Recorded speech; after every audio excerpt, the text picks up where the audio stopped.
Hello guys, તો આજે આપણે બનાવેલી છે સ્પ્લેન્ડર. જોઈ શકો છો એકદમ જૂની ગાડી હતી ને આપણે એને એકદમ ન્યૂ બનાવેલી છે. આ ગાડી પણ લો બજેટમાં જ બનાવેલી છે. તો આ ભાઈની ગાડી હતી. ભાઈ, કેવી બની ગાડી તમારી? કમ્પ્લીટ બની ને? કેવી લાયા હતા? જૂની એકદમ. કેવી થઈ ગઈ અત્યારે? સરસ થઈ ગઈ ને એકદમ. કેટલો ખર્ચો થયો ગાડીમાં તમારો? 15,000. ઓકે, જોઈ લો આ ગાડીમાં પાર્ટી ઊભી છે ને 15,000 રૂપિયા પાર્ટીએ ખર્ચો કર્યો છે.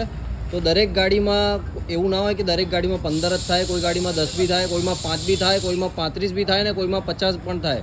દરેક ગાડીનું એસ્ટિમેટ અલગ અલગ હોય એટલે અમે કોઈ પણ વિડીયોમાં એસ્ટિમેટ કહેતા નથી.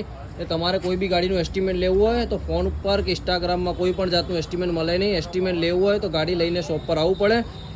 એસ્ટિમેટ ના કહેવાનું કારણ એ જ છે કે ગાડી જોયા પછી જ એસ્ટિમેટ ખબર પડે. એટલે તમારે કોઈ બી ગાડી બનાવી હોય તો આપણે પાસે આપણું એડ્રેસ છે ન્યાય મંદિર LIC ઓફિસના સામે, palace road, Meera bike modification, Himmatnagar. Call ઉપર, ઇન્સ્ટાગ્રામમાં, વોટ્સઅપમાં કોઈ પણ જાતનું એસ્ટિમેટ મળે નહીં.